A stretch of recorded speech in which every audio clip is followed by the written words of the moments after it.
Hello students, today we will read the next part of a lesson. कल हमने पढ़ा था कि नरेटर की माँ ने उसको मिसेस डॉर्लिंग का एड्रेस बताया था और कहा था कि इसे याद रखना। आई हैड रिमेंबर्ड इट, तो राइटर ने इसे याद रखा। But I had waited a long time to go there, लेकिन मैंने वहाँ जाने के लिए लंबे समय तक इंतज़ार किया। इनिशियली, शुरुआत में, आफ्टर द लिबरेशन, लिबरेशन स्वतंत्रता, आई वॉज एब्सोल्युटली एब्सोल्युटली बिल्कुल पूरी तरह से नॉट इंटरेस्टेड, रुचि नहीं थी in all that stored stuff. Stored mean जमा किया हुआ, स्टफ मीन सामान, वस्तुएं। तो कहती है कि शुरुआत में, तो स्वतंत्रता के बाद, मुझे उस जमा किए गए सामान में बिल्कुल कोई भी रुचि नहीं थी। एंड नेचुरली, और स्वाभाविक रूप से, I was also rather afraid of it. Rather होता है की बजाय, और इसकी बजाय मैं स्वाभाविक रूप से इससे डरी हुई थी। किस चीज़ से डरती थी वो? Afraid of being confronted with things that had belong to a connection that no longer existed. Confront होता है सामना होना। Afraid of being confronted with things, उन चीज़ों का सामना होने से डरती थी। दैट हैड बिलोंग टू संबंध होना, जिनका संबंध था। तो एक कनेक्शन, कनेक्शन मीन रिश्ता। दैट नो लॉन्गर, जो ओ नो लॉन्गर और ज़्यादा नहीं, एग्जिस्ट होता है होना, अस्तित्व में होना। तो डरती थी मैं कि उन चीज़ों का सामना न हो जाए जिनका संबंध उन रिश्तों से रहा था जो अब और ज़्यादा नहीं है। मतलब नरेटर की माँ मर चुकी थी और उसके साथ, उसकी माँ के साथ इन चीज़ों का संबंध था। तो इसलिए कहती कि मेरा सामना उन चीज़ों से न हो जाए जिनका संबंध उन रिश्तों से रहा था जो अब और ज़्यादा नहीं है। Which were hidden away in cupboards and boxes. Hidden away छिपी हुई, कपबोर्ड्स अलमारी, और वो चीज़ें जो अलमारी और बक्सों में छिपी हुई हैं। एंड वेटिंग इन वेन बेकार में, अनटिल जब तक नहीं, they were put back in their place again, और वो बेकार में इंतजार कर रही हैं कि उन्हें उनके स्थान पर वापस रखा जाएगा। Which had endured all those years because they were things. Endure होता है बने रहना, और वो चीज़ें उन सारे वर्षों के दौरान बनी रही थी क्योंकि वो चीज़ें थी। नरेटर की माँ मर चुकी है, तो उनका जो संबंध था वो अब समाप्त हो चुका है, लेकिन वो चीज़ें अब भी वैसी की वैसी हैं। क्यों? क्योंकि वो वस्तुएं हैं। But gradually everything became more normal again. Gradually, धीरे धीरे, लेकिन धीरे धीरे सब कुछ फिर से नॉर्मल हो गया, सामान्य हो गया। Bread was getting to be lighter colour. जो ब्रेड था वो लाइटर कलर, हल्के रंग में मिलने लग गया। देर वॉज ए बेड, और जो बिस्तर था, यू कुड स्लीप इन अनथ्रेटन्ड। अनथ्रेटन होता है बिना डरे, और आप अपने बिस्तर पर बिना डरे सो सकते थे। अ room with A view, view mean नज़ारा, दृश्य, और जो रूम है उसमें से दृश्य देख सकते थे। You are more use to होता है आदि होना, जिनका आप आदि थे। ग्लांसिंग, ग्लांस देखना, एट ईच डे, और अपने कमरे में से आप वो दृश्य भी देख सकते थे जिन्हें आप हर रोज़ देखने की आदी थी। तो स्वतंत्रता के बाद क्या बदलाव आया था कि हर चीज़ फिर से नॉर्मल हो गई थी। ब्रेड फिर से हल्के कलर में मिलने लग गया था। आप बिना डरे अपने बिस्तर पर सो सकते थे, और अपने कमरे में से वो ही दृश्य आप देख सकते थे जो पहले आप देखने के आदी थे। And one day I notice ध्यान देना, और एक दिन मैंने ध्यान दिया। आई वॉज क्यूरियस, क्यूरियस उत्सुक, about all the possessions. Possessions होती है वस्तुएं। That must still be at that address, still mean अभी। तो एक दिन मैंने ध्यान दिया कि मैं उन सभी चीज़ों के बारे में क्यूरियस हो गई हूँ, उत्सुक हो गई हूँ, जो अब भी उस पते पर होनी चाहिए। I wanted to see them, touch, remember. मैं उन्हें देखना चाहती थी, छूना और याद करना चाहती थी। After my first visit in vain to Mrs. Dorling's house, I decided to try a second time. After my first visit in vain, vain बेकार में, व्यर्थ में, तो मिसेस डोरलिंग के घर मेरी पहली यात्रा बेकार हो जाने के बाद मैंने दोबारा कोशिश करने का निर्णय लिया। Now a girl of about 15 open the door to me. अब लगभग 15 साल की एक लड़की ने मेरे लिए दरवाज़ा खोला। I asked her if her mother was at home. मैंने उससे पूछा इफ़ का मतलब होता है कि क्या। मैंने उससे पूछा कि क्या उसकी माँ घर पर है। नो, शी सैड, उसने कहा नहीं, my mother is doing an errand. Errand होता है दूत कार्य। अब दूत क्या करता है, एक स्थान से दूसरे स्थान पे जाता हो कुछ समाचार लेके। तो अरेंड का मतलब होता है दूत कार्य या आवश्यक कार्य।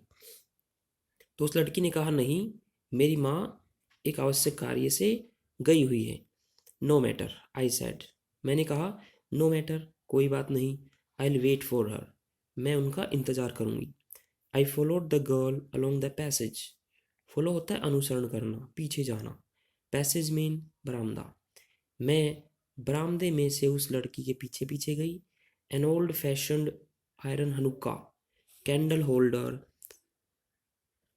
हंग next to a mirror. Old fashion, fashion होता है तरीका, एक पुराने तरीके की, पुराने ज़माने की, लोहे की। हनुक्का, हनुक्का ये एक त्योहार होता है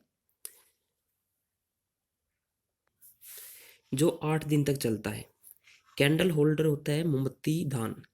हंग लटका हुआ था। नेक्स्ट टू होता है बगल में, पास में। अमीरर दर्पण की, एक पुराने जमाने का लोहे का हनुक्का पर प्रयोग किया जाने वाला मोमबत्ती दान एक दर्पण के पास में लटका हुआ था। वी नेवर यूज्ड इट, हमने इसका कोई प्रयोग नहीं किया था। Because it was much more cumbersome than a single candle stick. Cumbersome होता है भारी, कैंडल स्टिक मोमबत्ती दान। तो नरेटर कहते हैं कि हमने इसका कभी भी यूज नहीं किया था क्योंकि ये अकेले मोमबत्ती दान से ज़्यादा भारी था। Want you sit down, asked the girl, वो लड़की ने पूछा। वॉन्ट, वॉन्ट होता है विल नॉट, क्या आप बैठेंगी नहीं। She held open the door to the living room. Living room होता है बैठक। होल्ड मीन होता है पकड़े रखना। तो उसने बैठक का दरवाजा खोलकर पकड़े रखा। And I went inside past her. Inside होता है अंदर, पास्ट मीन गुजरना। तो मैं उससे उसके पास से होकर अंदर चली गई।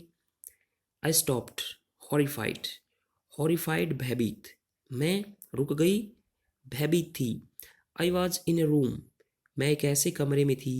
I knew and did not know, तो मैं एक ऐसे कमरे में थी जिसे मैं जानती थी और नहीं भी जानती थी। I found myself in the midst of things I did want to see again. I found myself, मैंने अपने आप को पाया। इन द मिडस्ट, मिडस्ट होता है बीच में, मिडल भी होता है बीच में, लेकिन मिडस्ट का यूज करते हैं जब इसके आगे वाला वर्ड वावल साउंड से शुरू हो रहा हो। ऑफ वावल साउंड से शुरू हो रहा है, मिडस्ट का यूज करेंगे। लेकिन अगर यहाँ पे कॉन्सोनेंट साउंड होती तो मिडल का यूज करते। तो मैंने अपने आप को ऐसी चीज़ों के बीच में पाया। I did want to see again, जिन्हें मैं फिर से देखना चाहती थी। अब यहाँ पे वांटेड क्यों नहीं लिखा, किसी भी वर्ब से पहले जब हम डू, डिड और डज का यूज करते हैं एफर्मेटिव सेंटेंस में, उसको इम्फेटिक बोला जाता है। जब किसी सेंटेंस में हमें कोई बात जोर दे के बोलनी होती है तो इम्फेटिक का यूज करते हैं। तो वे कहती कि मैंने अपने आप को ऐसी चीज़ों के बीच में पाया जिन्हें मैं फिर से देखना चाहती थी, but which oppressed me in the strange atmosphere. Oppress होता है दबा देना, स्ट्रेंज अजीब, एटमोसफियर वातावरण, माहौल। लेकिन उन चीज़ों ने मुझे एक अजीब से वातावरण में दबा दिया था, मेरे ऊपर दबाव बना दिया था। और because of the tasteless way everything was arranged. Tasteless mean बेकार, वे तरीका एवरीथिंग वाज अरेंज्ड, अरेंज होता है व्यवस्थित करना, या फिर उस बेकार से तरीके की वजह से जिससे हर चीज़ को व्यवस्थित किया गया था। Because of the ugly furniture, अगली मीन भद्दा खराब फर्नीचर, उस खराब फर्नीचर की वजह से। और the muggy smell that hung there, muggy होता है सीलन भरी, हंग मीन बनी हुई, वैसे लटकना होता है।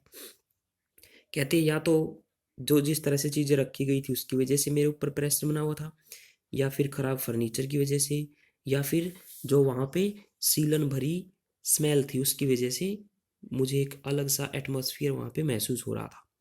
आई डोंट नो, मैं नहीं जानती, but I scarcely dare to look around me.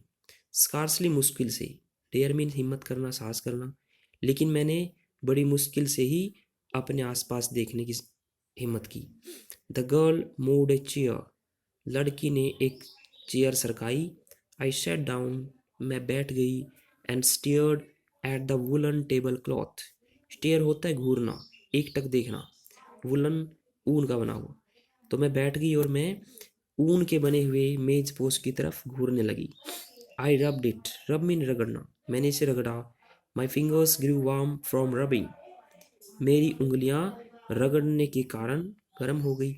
I followed the lines of the pattern, follow होता है अनुसरण करना, पैटर्न मीन जो हम किसी भी चीज़ के ऊपर पैटर्न बना देते हैं, जैसे डिजाइन। तो मैंने अपनी उंगलियों को उन डिजाइनों के ऊपर से घुमाया, उनका पीछा किया। Somewhere on the edge there should be a burn mark, edge होता है किनारा, बर्न मार्क जलने का निशान।